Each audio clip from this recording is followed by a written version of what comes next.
Hello students, स्वागत है आपका हमारे यूट्यूब चैनल के इस वीडियो में। स्टूडेंट्स, पिछले वीडियो में हम लोगों ने अभी तक पढ़ा पुष्पी पादपों में लैंगिक जनन का पार्ट 2, जिसमें हमने पढ़ा था मादा जननांग के बारे में, मादा युग्म विकास कैसे होता है, सारी चीज़ें पढ़ा। आज हमें उसी के आगे का टॉपिक पढ़ना है परागण। आइए शुरू करते हैं अपना टॉपिक परागण।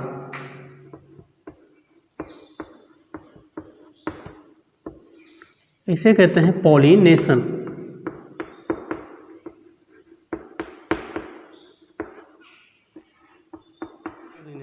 आइए देखते हैं परागण किससे कहते हैं।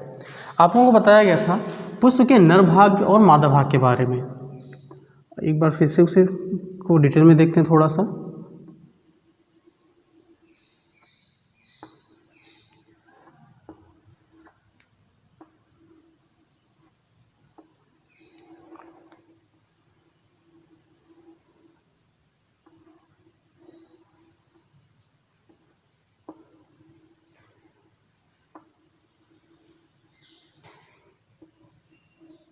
ठीक, हम लोगों ने ये पढ़ लिया है। बताया गया था आपको कि ये जो भाग है ये पौधे का नर भाग है या नर जननांग है, जिसे हम पुंकेसर कहते हैं। और ये जो बीच वाला भाग है ये पौधे का मादा भाग है, जिसे हम जायांग या स्त्री केसर कहते हैं।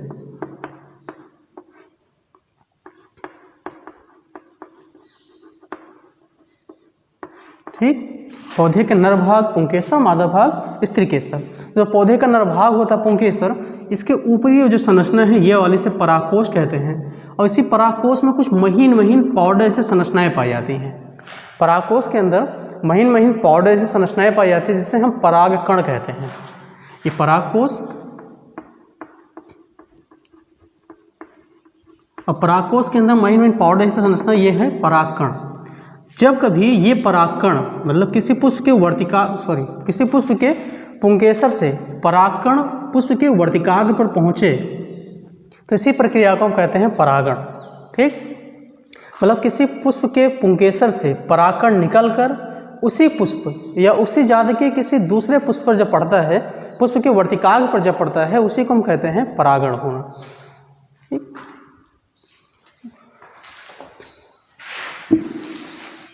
परिभाषा हम लोग देख लेते हैं।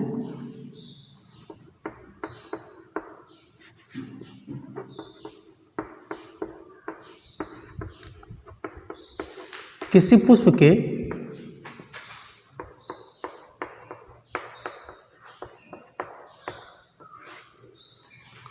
परागकोश से परागकण निकलकर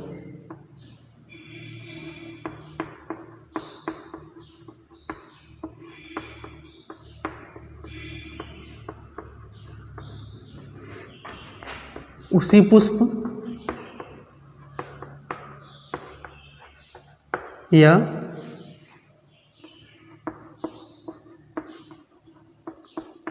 उसी जाति के दूसरे पुष्प पर पड़ता है,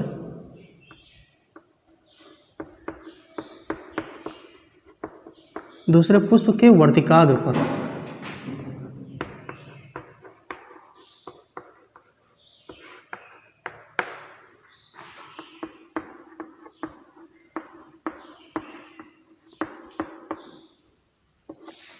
ठीक, जब किसी पुष्प के परागकोश से परागकण निकले और चाहे उसी पौधे के या उसी जाति के किसी दूसरे पौधे के मादा भाग पर मतलब वर्तिकाग्र पर पहुंचे तो इसी को हम कहते हैं परागण या पॉलिनेशन। तो ये हो गया परागण। फिर से एक बार समझते हैं कि यदि किसी भी पुष्प का परागकण जो कि परागकोश में है, किसी भी पुष्प का परागकण जब उसके परागकोश से निकलकर उसके वर्तिकाग्र पर पहुंचे, अब चाहे वो वही फूल हो या इसके आसपास का कोई दूसरा फूल हो, चाहे उसी पौधे का दूसरे पौधे का, जब कभी भी परागकण निकल के वर्तिकाग्र पर पहुंचेगा तो उसी प्रक्रिया को हम कहेंगे परागण या पॉलिनेशन। अब ये परागण उसी पौधे पर हो सकता है या उसके आसपास के उसी जाति के किसी दूसरे पौधे के फूल पर भी हो सकता है। आगे देखते हैं परागण के प्रकार। तो परागण मुख्यतः दो प्रकार का होता है। परागण के मुख्यतः दो प्रकार हैं। एक प्रकार है जिसे हम कहते हैं स्वपरागण और दूसरा प्रकार है परपरागण।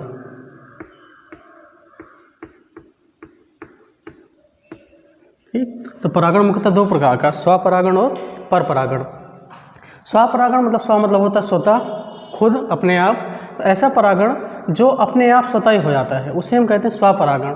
और परपरागण एक ऐसा परागण जिसमें परागण के लिए किसी न किसी माध्यम की आवश्यकता होती है, उसी को हम कहते हैं परपरागण।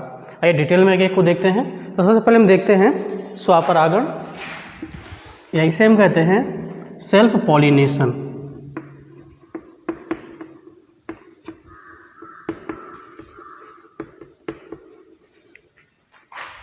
या इसी को कहते हैं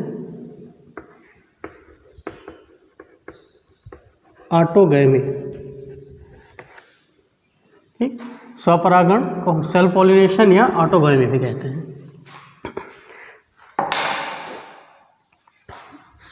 तो स्वपरागण परागण की वह विधि है, स्वपरागण परागण की वह विधि है जिसमें पुष्प का परागकण निकलकर उसी पुष्प पर पड़ता है या उसी पौधे के दूसरे पुष्प पर पड़ता है। मतलब परागकण सिर्फ उसी पौधे तक सीमित होता है, तो उसे परागण को हम कहते हैं स्वपरागण। उदाहरण के लिए समझ लेते हैं।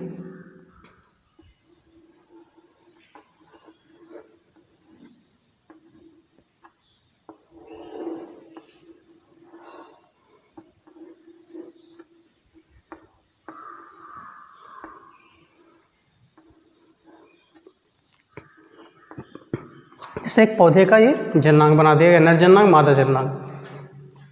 यदि इसका परागकण यहाँ से निकले और सिर्फ इसी फूल तक पहुँचे, या इसके बगल लगे हुए किसी दूसरे फूल तक पहुँचे, तब इस प्रकार के परागण को हम कहेंगे स्वपरागण। ठीक, मतलब परागकण जो है वो पौधे से बाहर न जाने पाए, वो सिर्फ उसी पौधे तक सीमित रहे। अब चाहे वो अपने फूल तक पहुँचे, यहाँ से निकल कर यहीं पहुँच जाए, या इसके बगल वाले, इसी पौधे में लगे हुए बगल वाले फूल तक पहुँचेगा वर्तिकाग्र, तब उसे कहेंगे हम स्वपरागण। ठीक, मतलब जब परागकण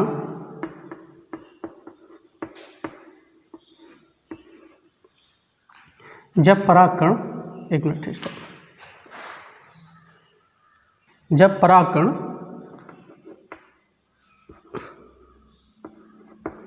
उसी पुष्प या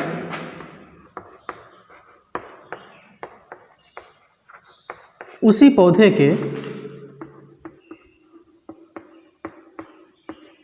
दूसरे पुष्प के वर्तिकाग्र तक पहुंचता है,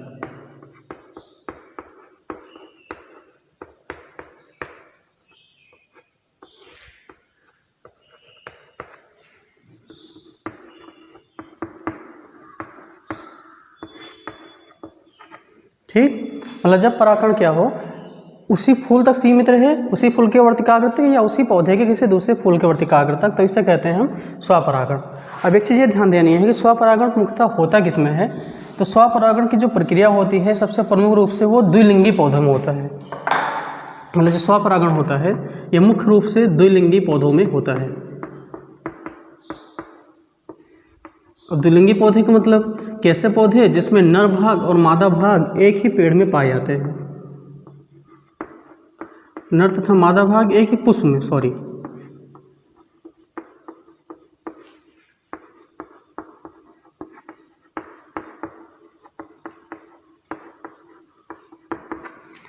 ठीक। तो स्वपरागण मुख्यतः किसमें होता है, द्विलिंगी पौधों में, मतलब ऐसे पौधों में जिसमें नर और मादा भाग एक ही पुष्प में पाए जाते हैं, उसी पौधे में स्वपरागण पाया जाता है।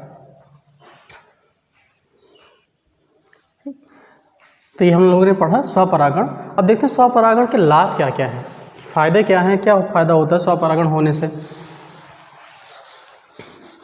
ठीक, आइए देखते हैं कि लाभ क्या है स्वपरागण के। तो स्वपरागण का लाभ यही है कि इनका जो वंश होता है वो एकदम शुद्ध चलता रहता है।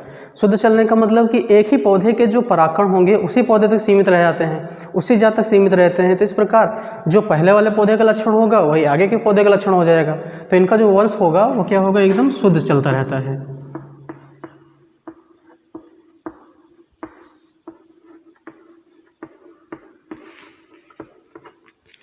दूसरा क्या है कि इन्हें परागण के लिए किसी माध्यम की आवश्यकता नहीं होती।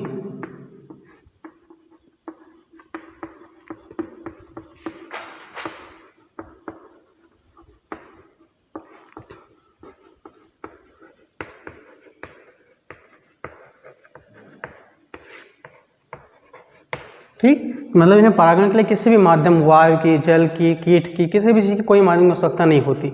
तीसरा क्या है कि इन्हें परागण के लिए, मतलब परागण हो इसके लिए किसी मतलब अतिरिक्त जरूरत से ज़्यादा परागकण या अतिरिक्त परागकण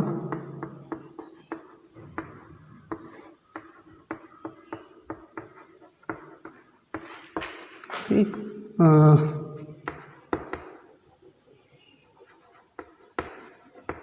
सुगंध तथा मकरंद बनाने की आवश्यकता नहीं होती।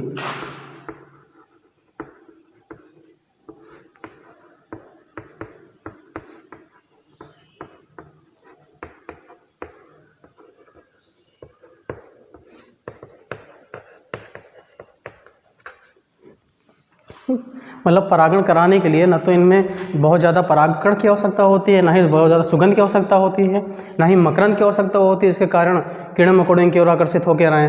ठीक, तो ये इसका कुछ प्रमुख लाभ है कि ये इसी वंश शुद्ध चलता रहता है, किसी माध्यम की आवश्यकता नहीं होती, और ना ही परागण के लिए किसी विशेष युक्ति जैसे कि अतिरिक्त परागकण, सुगंध या मकरंद की आवश्यकता होती है। तो ये देखा हम लोगों ने, इसके लाभ क्या हैं। अब आइए जानते हैं इसकी हानियाँ क्या हैं।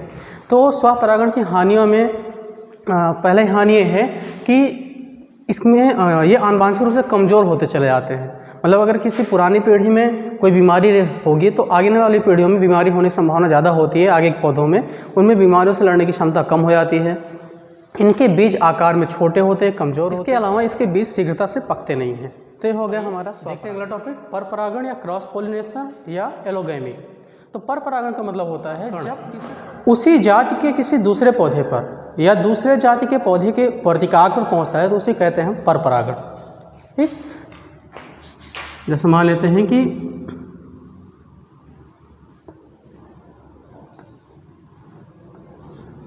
ये किसी एक पौधे का वर्तिकाग्र है और ये इसका पुंकेसर। एक पौधा ये है, यहाँ कहीं दूर कोई दूसरा पौधा होगा,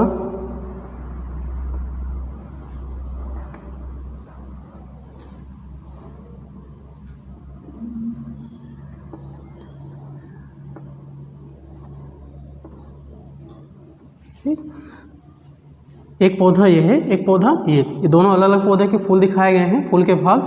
अब अगर इसका परागकण, पहले वाले पौधे का परागकण किसी भी माध्यम से दूसरे वाले पौधे के वर्तिकाग्र पर पहुंचता है तो इसी को हम कहते हैं पर परागण।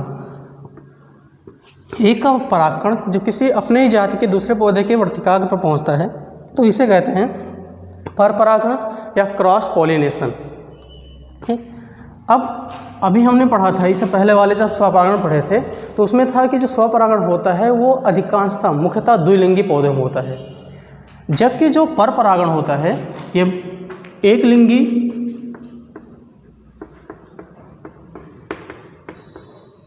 अथवा द्विलिंगी दोनों पौधों में हो सकता है।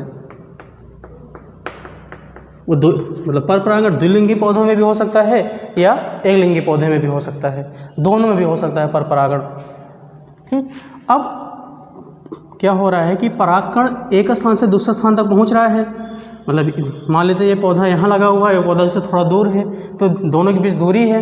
तो परागकण को एक स्थान से दूसरे स्थान पहुँचने के लिए किसी न किसी माध्यम की आवश्यकता होगी। अपने आप तो जाएगा नहीं, कोई ना कोई माध्यम होगा जो परागकण को यहाँ से ले जाकर यहाँ तक छोड़ेगा। ठीक, तो पर परागण हमेशा किसी न किसी माध्यम के द्वारा ही होता है, स्वतः नहीं होता, इसलिए कहा जाता है पर परागण। मतलब ये निर्भर होता है पर परागण किसी दूसरे पर। ठीक, अब वो माध्यम हो सकता है जल, वायु, कोई जंतु, मक्खी, मधुमक्खी, कोई भी इसका माध्यम हो सकता है।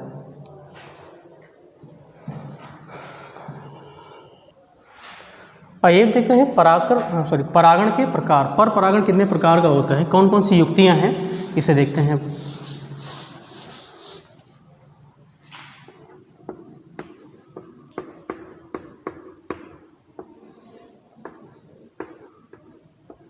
पर परागण की विधियां कौन कौन सी विधियां हैं।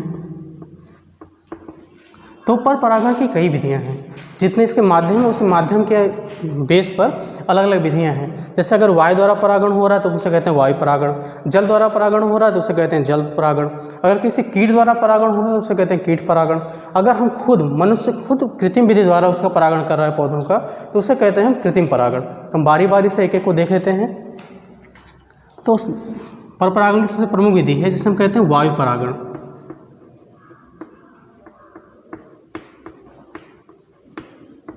इसे कहते हैं एनीमोफिली।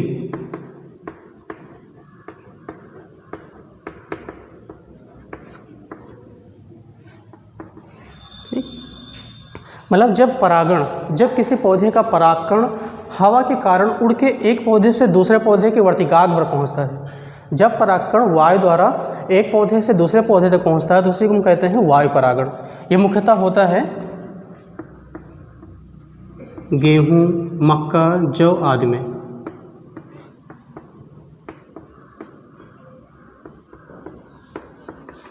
ठीक, गेहूं में, मक्का में, जौ में आदि में इनमें वायु परागण ही होता है। अब वायु परागण होगा तो पौधे में कुछ ना कुछ विशेषता होगी वायु परागण करने के लिए। ठीक, तो आइए देखते हैं कौन कौन सी विशेषता होती है वायु परागण होने वाले पौधों में, फूल में। तो सबसे पहली विशेषता क्या है कि इसके जो फूल होते हैं, जो पुष्प होते हैं, पुष्प छोटे होते हैं और आकर्षण रहित होते हैं, मतलब उनमें कोई विशेष आकर्षण रंग या गंध नहीं होती है। ठीक, फूल में फूल छोटे होंगे, आकर्षण नहीं होगा कोई भी, ना तो उनमें विशेष रंग होगा ना ही कोई गंध होगी। दूसरा क्या है कि इनमें जो परागकण होते हैं वो अत्यधिक संख्या में बनते हैं।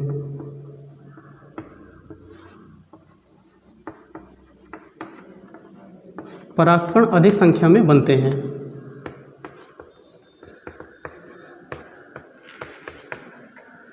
अब परागकण अधिक क्यों बनते हैं? अधिक इसलिए बनते हैं क्योंकि जब हवा के द्वारा परागकण उड़ के जाएंगे दूसरे स्थान तक तो बहुत कम चांसेस हैं कि वो किसी दूसरे पौधे पे जाके गिरेंगे। बहुत सारे परागकण ऐसे होंगे जो हवा के कारण इधर उधर उड़ के पड़ जाएंगे, उसी में से कुछ ही जाके किसी दूसरे पौधे पर पड़ेंगे, तब जाके परागण होगा। इसलिए बहुत अधिक संख्या में बनते हैं। तीसरा क्या है कि इनके जो पुंकेसर होते हैं वो बाहर की ओर निकले होते हैं।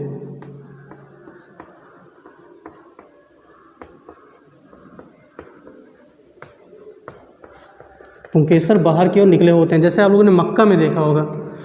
ठीक, मक्का में देखा होगा बहुत सारे उसमें बाल से संरचना, रेशम जैसी संरचना होती है, वो उसके पुंकेसर ही होते हैं, वो बाहर की ओर निकले होते हैं। उसमें परागकण उड़ के आसानी से एक पौधे से दूसरे पौधे पर पहुँच जाते हैं।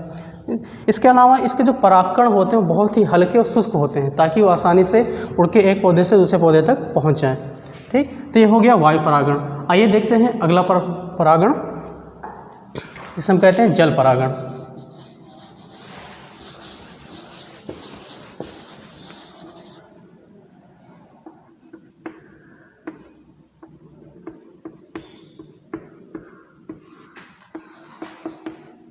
इसे कहते हैं हाइड्रोफिली।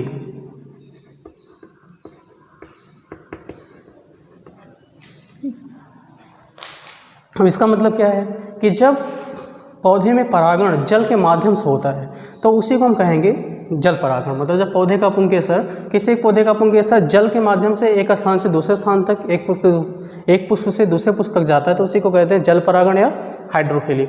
ये मुख्यतः होता है सिर्फ जलीय पौधों में या ऐसे पौधों में जल के आसपास उगते हैं।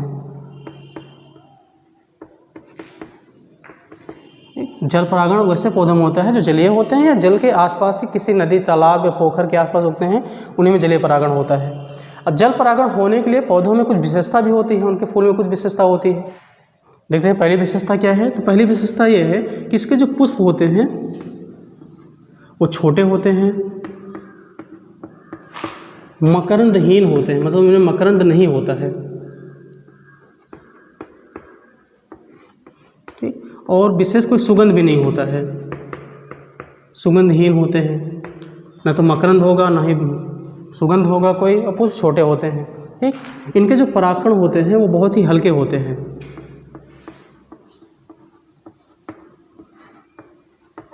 परागकण हल्के होंगे तो आसानी से पानी के ऊपर तैर सकते हैं, एक स्थान दूसरे स्थान तक पहुंच जाएंगे। और इनके परागकणों के चारों ओर मोम जैसे पदार्थ का लेयर होता है।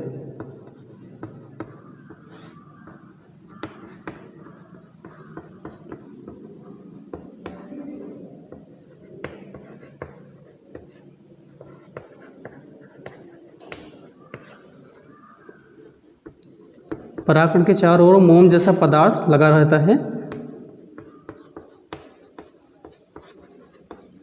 ठीक, मोम जैसे पदार्थ से क्या होगा कि मोम जैसा पदार्थ लगा होगा तो वो सड़ेगा नहीं पानी में और आसानी से एक पौधे से दूसरे पौधे पर पहुंच जाएगा और वो मोम जैसा पदार्थ उसे दूसरे पौधे के वर्तिका पर चिपकने में भी हेल्प करता है। तीन प्रमुख लक्षण हो गए, पुष्प छोटे होते हैं, मकरंद नहीं होता, ना ही सुगंध होता है, परागकण हल्के होते हैं तो आसानी से पानी में तैर सकते हैं, परागकण के चारों ओर मोम जैसा पदार्थ लगा होता है ताकि वो पानी में न सड़े। ठीक, ये तो हो गए प्रमुख लक्षण। अब आइए देखते हैं कौन से पौधे में होता है। तो जितने भी जलीय पौधे हैं जैसे कि हाइड्रिला, वाइलिशनेरिया,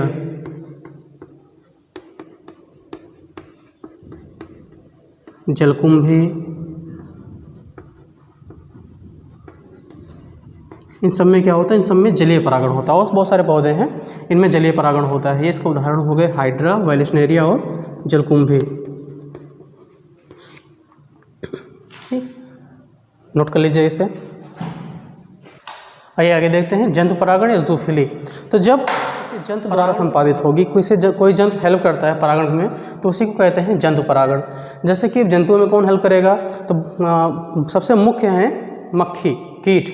ठीक, कीट सबसे प्रमुख हैं जो जंतु परागण में सबसे ज़्यादा हेल्प करते हैं। इसके अलावा बहुत सारे पशु पक्षी हैं, मनुष्य है, चमगादड़, घोंगे, ये सारे हेल्प करते हैं जंतु परागण में। तो जंतु परागण ऐसा परागण जिसमें कोई जंतु हेल्प करता है, किसी जंतु द्वारा परागण की प्रक्रिया संपन्न होती है, उसे कहते हैं जंतु परागण। जैसे कीट परागण,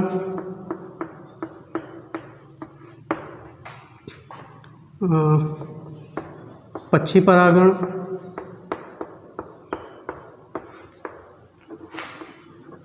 घोंघा द्वारा परागण, घोंघा द्वारा जलीय पौधों में परागण होता है, या कृत्रिम परागण।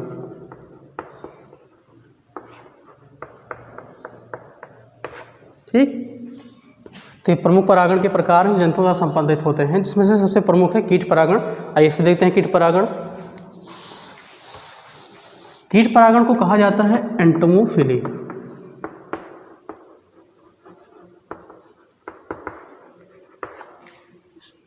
आइए देखते हैं कीट परागण है एंटोमोफिली। तो कीट परागण एंटोमोफिली में क्या होता है कि जैसे मान लेते हैं कि ये कोई पौधे का फूल की संरचना बना दी गई है।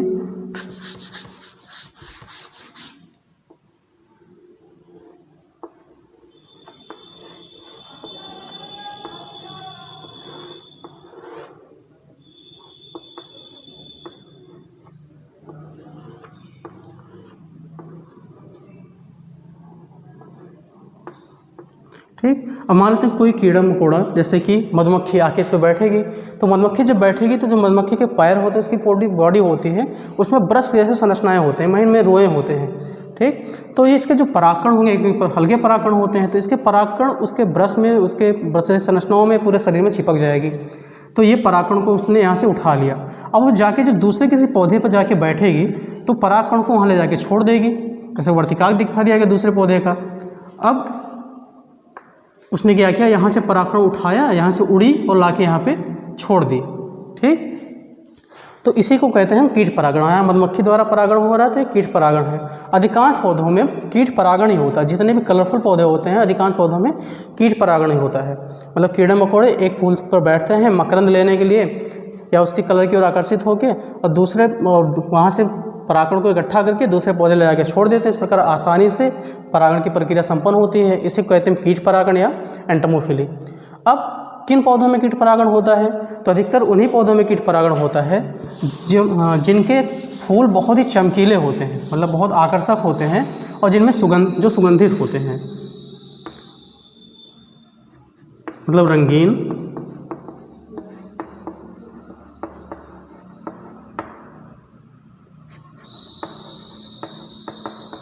आकर्षक तथा सुगंधित फूल में। रंगीन फूल, जो फूल रंगीन होंगे, आकर्षक होंगे, जिनमें सुगंध होगा, उन्हीं में अधिकांश कीट परागण होता है। और इन फूलों में मकरंद भी पाए जाते हैं अधिक मात्रा में। मकरंद वो पदार्थ होता है जिसके द्वारा कीड़े मकोड़े जैसे कि मधुमक्खी अपना भोजन या शहद बनाती है। मकरंद मीठा पदार्थ होता है, उसी की ओर आकर्षित होकर कीड़े मकोड़े पहुँचते हैं। ठीक, मतलब रंगीन हो गए, आकर्षक होगा, सुगंधित फूल होगा तब होगा, मकरंद होगा। इसके अलावा जिसके परागकण होंगे, परागकण कुछ कटीले होते हैं तथा चिपचिपे होते हैं।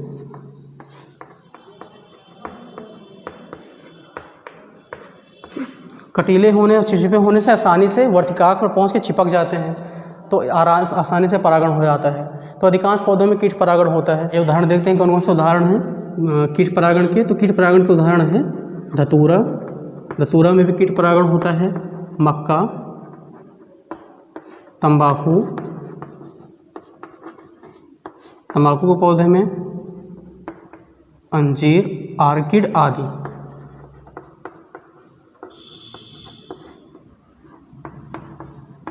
ये क्या है? ये इसके उदाहरण हैं जिसमें कीट परागण होता है। नोट कर लीजिए। ये हमने पढ़ा कीट परागण। इसके अलावा भी परागण कई प्रकार के होते हैं, जैसे कि भी बताया गया पक्षी परागण। जब पक्षियों द्वारा परागण होगा उसे कहेंगे पक्षी परागण। बहुत सारे पक्षी ऐसे होते हैं जैसे गुंजन करने वाली चिड़िया, वो कुछ पौधों के कलर की ओर आकर्षित होती है और अपने चोंच के द्वारा एक परागकण उठा के दूसरे पौधे में ले जाकर डालती है। दूसरा परागण घोंघा परागण। तो बहुत सारे पेड़ पौधों में जैसे जो जलीय पौधे होते हैं उनमें घोंघा द्वारा परागण होता है। अब हमें जो अगला पढ़ना है, सबसे बहुत इंपॉर्टेंट है वो बोर्ड एग्जाम के लिए, वो होता है कृत्रिम परागण। ठीक,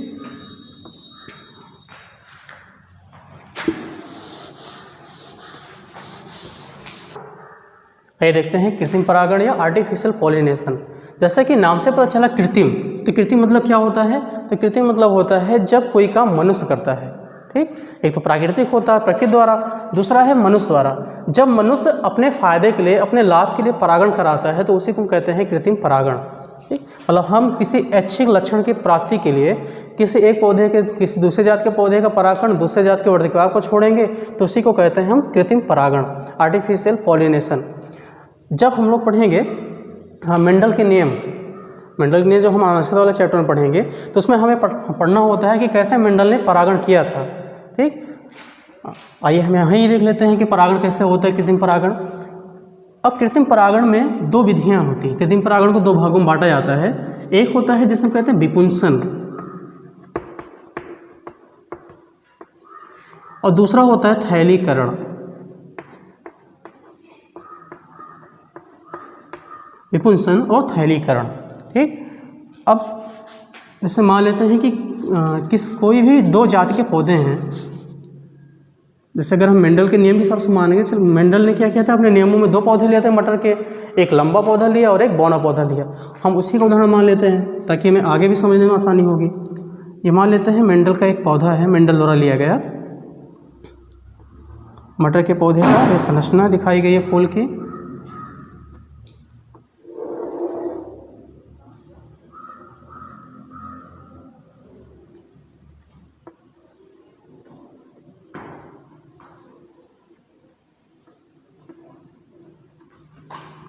ये लंबा पौधा है,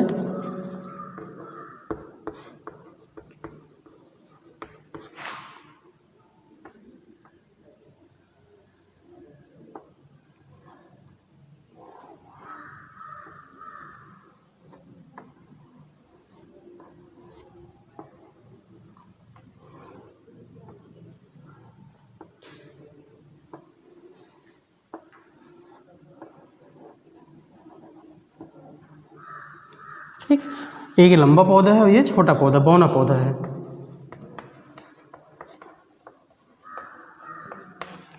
अब हम मान लेते हैं दोनों अलग अलग पौधे हैं, दोनों के लक्षण अलग हैं, एक ही जात के पौधे मतलब दो अलग अलग जात के पौधे हैं।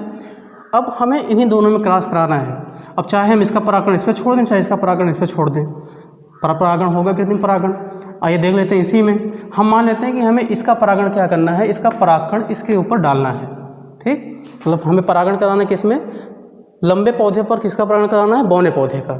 तो उसके लिए हमें क्या करना होगा, जैसे कि इस पर भी परागकण लगे हुए हैं, अगर हम इसे खुला छोड़ देंगे तो हो सकता है इसका परागकण इस पर पहुँच जाए। अगर इसे रहने दे प्राकृतिक अवस्था में तो हो सकता है हवा चले इसका परागकण उड़ के यहाँ पहुँच जाए, और परागण पूरा हो जाएगा, तो हमें हमारी ऐच्छिक जो लक्षण चाहिए मिल नहीं पाएगा। उसके लिए हम क्या करते हैं, सबसे पहले जब ये कली अवस्था में होती है, जब फूल विकसित हो रही होती है, उसी समय इसके परागकणों को, पुंकेसर को काट देते हैं। इसके पुंकेसरों को काट देंगे और इसके पुंकेसरों को काट कर अलग करने की प्रक्रिया क्या कहलाती है, विपुंसन। कृत्रिम परागण के लिए जब हम पुंकेसर को काट के अलग करते हैं तो उसी प्रक्रिया को हम विपुंसन कहते हैं। ठीक, अब हमने इसे काट कर अलग कर दिया ताकि इसका परागण इस पर ना पहुंच पाए। अब ये तो हो गया, लेकिन अभी भी संभावना है कि इस वर्तिकाग्र पर कोई दूसरे पौधे का परागण आके पड़ सकता है। तो दूसरे पौधे का परागण न पड़े इसलिए हम क्या करते हैं, इसके ऊपर कोई पॉलीथीन या बटर पेपर से कवर कर देते हैं। बटर पेपर या पॉलीथीन से कवर कर देंगे तो कोई दूसरे पौधे का पुंकेसर भी इसके ऊपर नहीं आएगा। इसी को कहते हैं हम थैलीकरण या बैगिंग कहते हैं। तो दो प्रक्रिया हो गई, एक हो गई विपुंसन। विपुंसन मीन्स क्या हो गया, मतलब जिस पौधे पर हमें परागण की प्रक्रिया संपन्न करानी है उसके नर भाग को या पुंकेसर को काट के अलग करना विपुंसन कहलाता है। और किसी दूसरे पौधे द्वारा परागण न हो, इस प्रक्रिया को रोकने के लिए इसके ऊपर थैली बांधना, पॉलीथीन बांधना क्या कहलाता है, थैलीकरण। प्रक्रिया इतनी हो गई, दो प्रक्रिया। अब जब हमें परागण कराना होगा, जब पौधा विकसित होगा तो हम क्या करेंगे, थैली हटाएंगे और इसके पुंकेसर को उठा के लेके हम गिरा देंगे ब्रश द्वारा, चिमटी द्वारा इसके वर्तिकाग्र पर।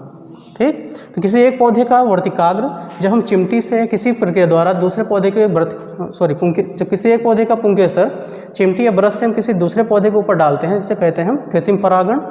ठीक, तो ये इसमें दो प्रक्रिया संपन्न है, एक विपुंसन, पुंकेसर काट के अलग करना, थैलीकरण, वर्तिकाग्र को ढकना। दो प्रक्रिया मुख्य होती है।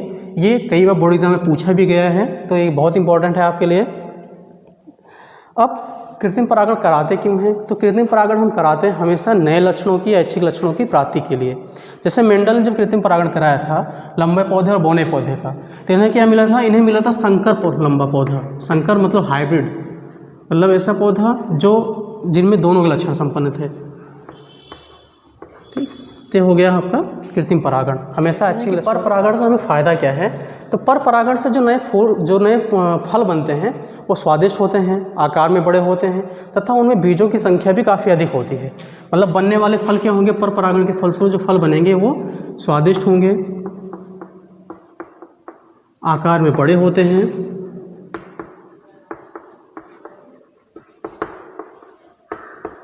और बीजों की संख्या भी अधिक होती है।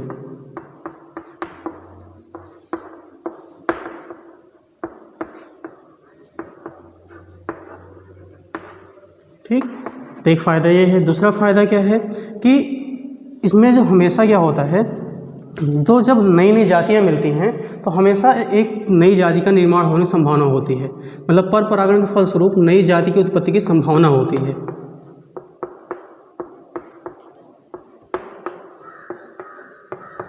या नए लक्षणों की उत्पत्ति होती है।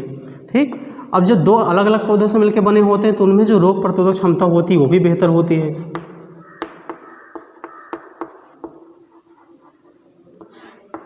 रोग प्रतिरोधक क्षमता अधिक होती है। और ये क्या होता है, जीवन संघर्ष में सफल भी होते हैं।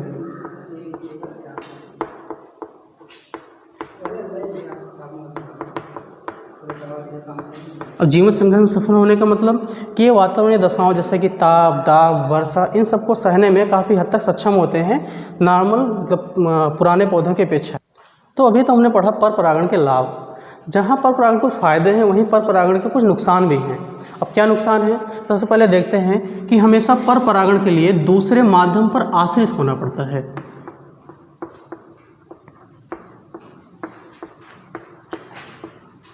किसी न किसी माध्यम पर आश्रित होना पड़ेगा पौधों को पर परागण के लिए। आश्रित है तो परागण की संभावना भी कभी परागण होती है, कभी परागण नहीं होती, मतलब अनिश्चित होती है।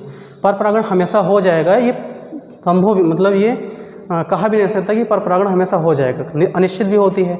इसके अलावा पर परागण में परागकण बहुत अधिक संख्या में बनते हैं। परागकणों की आवश्यकता बहुत ज़्यादा होती है, मतलब पौधों को अतिरिक्त परागकण बनाना पड़ता है।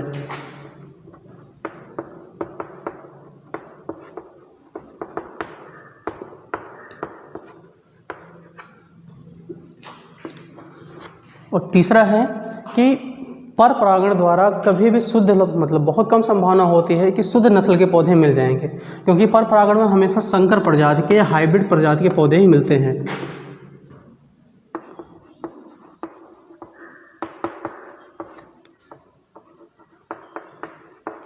हाइब्रिड जातियां ही मिलती हैं। तो शुद्ध जातियां अगर चाहिए होंगी तो पर परागण में बहुत कम संभावना होती है कि शुद्ध जाति के पौधे मिलेंगे।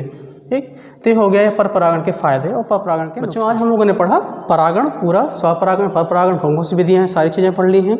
अब कल की वीडियो में, आगे की वीडियो में हम आपको पढ़ाएंगे निषेचन। निषेचन की बाद दोहरा निषेचन, कौन सी प्रावस्थाएं होती हैं, क्या क्या होता है, कैसे भ्रूण बनता है, भ्रूण से बीज कैसे बनता है, फल का निर्माण कैसा होता है, कैसे नए पौधे बनते हैं, ये सब हम आपको पढ़ाएंगे आगे की वीडियो में। तो आज की वीडियो में बस इतना ही। अगर आपको वीडियो अच्छा लगा हो तो आप लाइक करिए, कमेंट करिए, सब्सक्राइब कीजिए। धन्यवाद। Have a nice day.